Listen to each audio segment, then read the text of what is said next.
Viral replication is where you start to see what a virus really is. Beyond the shape of the virion, you look at what they really are. But also, it will all start making more sense, and the purpose of the different things will start making more sense.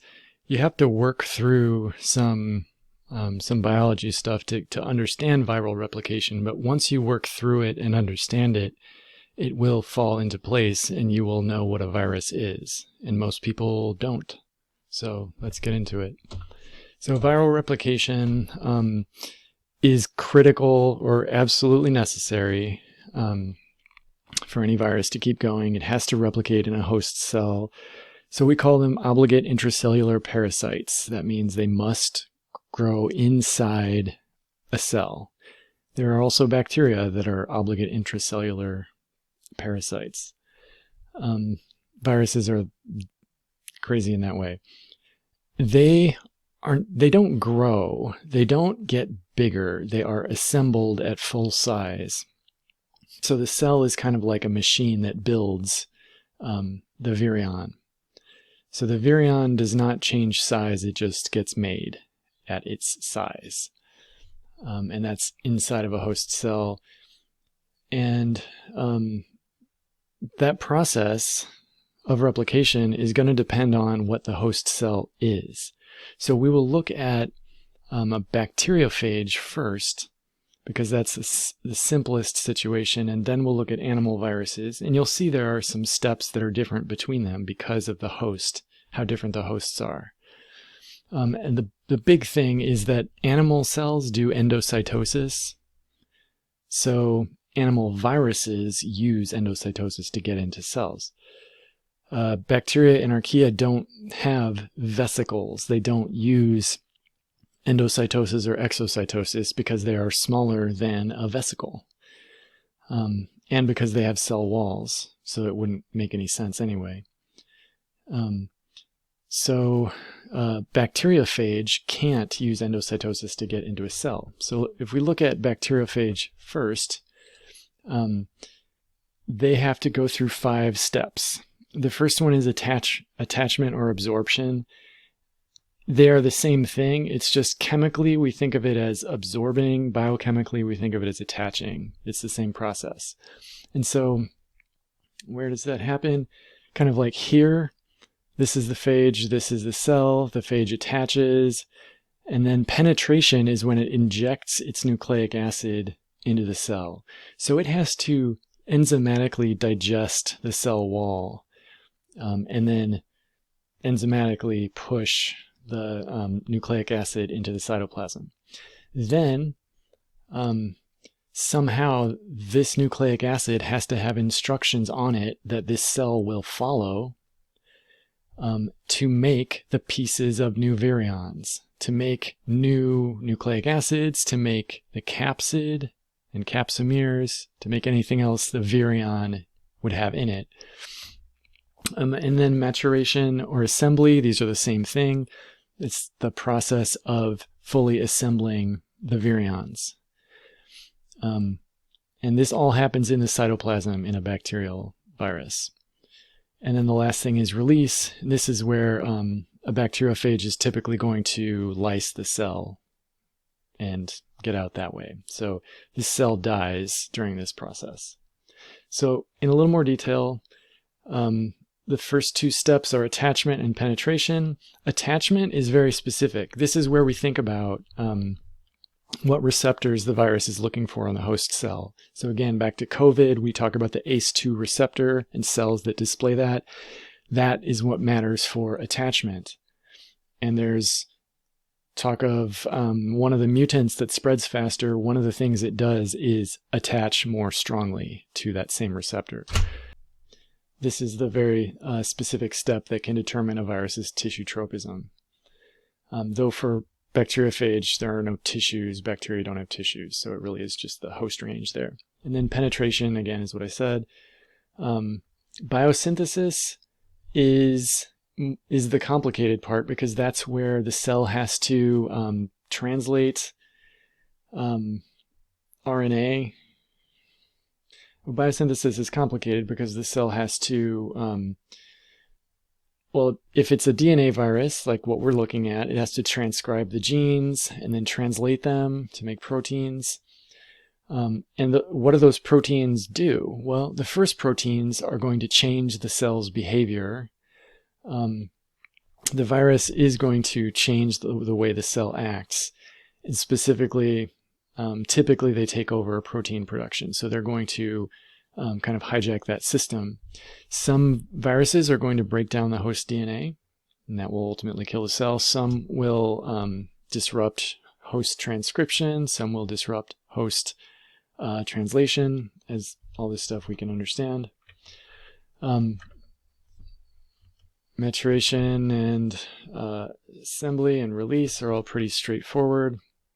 The more detail you look in, the more you try to understand these at the biochemical level, the more complex they get. These are all incredibly complicated, but we can understand what's happening without going into that level. Let's see, let's keep going. So then we look at animal viruses and how they replicate. And again, they're different because they get in a different way. They can use endocytosis or membrane fusion. And that means once they get into the cell, what gets in is the capsid, and it has to be broken open. So that means the animal virus has to uncoat. And then eukaryotic cells are just different. They're more complicated. So in a eukaryotic cell, there's a nucleus. That's where the DNA is. That's where transcription happens. And then messenger RNAs are sent into the cytoplasm. That's where translation happens. Some translation happens, well, the proteins get made essentially in the lumen of the rough endoplasmic reticulum. And then they get sent through vesicles to the Golgi, and they get sent through vesicles all over the cell. Bacteria don't have anything like that. And so animal viruses have to take control of all of those systems or use all of those systems. And that's what I'm talking about with maturation and release. Animal viruses will tend to use something similar to exocytosis or membrane fusion to get out of a cell. Okay, animal viruses have the same general goal as what bacteriophage have. They want to make more virions, but they have to take control of a different kind of cell to do it. And so that means they have to add a completely new step. They have to add an uncoating step. And let's see, these are similar to what happens in bacteriophage, or at least attachment is. Penetration is different because instead of injecting the nucleic acid, the whole capsid goes into the host cell. So this is the two sort of situations we get in different viruses, where what we've done is draw the cell membrane like this, or we've drawn the cell membrane like this. And what we're showing is two different ways animal viruses will get into cells. This is going to be endocytosis, or receptor-mediated endocytosis. So the spike proteins on this virion are going to attach to various receptors on the cell surface. Ultimately, that is going to form kind of a sphere around them, and that will pinch off when this touches this. And then this virus will be inside a vesicle in the cytoplasm. This virion will be inside a vesicle. The virion has to have a way of getting out of the vesicle. So it has to have a way of breaking that open. And then it has to have a way of getting the nucleic acids out of the capsid. So there has to be some way of breaking this open also. If they use membrane fusion, this makes use of the envelope. Remember, there's a lipid bilayer in enveloped viruses. And so with membrane fusion, what happens is the virion gets really close to the cell membrane by attaching to lots of other molecules on the cell membrane, and ultimately the membranes fuse. And so then what would happen is this would become cytoplasm. This would become inside the cell. Imagine two soap bubbles touching each other and becoming one soap bubble. That's what this is like. And so what that does is that leaves the envelope in the cell membrane. So this envelope fuses with the cell membrane and it stays behind here. And the capsid ends up in the cytoplasm. And the capsid has to somehow release the nucleic acid. So a lot of viruses do both of these. Whichever one happens first seems to be what they do. So I know influenza can do both. SARS-CoV-2 can do both. And those are the two viruses we're going to look at in the most detail. Uncoding, we won't get into how it works, but again, that's getting the nucleic acid out of the capsid. Biosynthesis is going to be tricky. This is where the capsid, or the capsomeres have to be made. Those are the capsid proteins. Any viral enzymes that it's going to need have to get made. Spike proteins have to get made. New nucleic acids have to be made, so it has to copy the genome so that can be put into new, virions, new virions. This is the step where the genome type matters. So if it's RNA or DNA, if it's positive sense RNA or negative sense single-stranded RNA, that is going to dictate what happens during biosynthesis. These jobs all have to get done, but how that works depends on what kind of genome they have. Maturation and assembly, you'll see they have to take over a lot of parts of the cell, like the endomembrane complex, the endoplasmic reticulum, the Golgi, the vesicles. Oops. Okay, and I'll show you this in some diagrams and it will make more sense. When we go through in detail and we look at how influenza replicates, you'll see these in action. There will be a few extra things happening because any real virus is more complicated than this, but you will also, once you work through it, you'll understand it.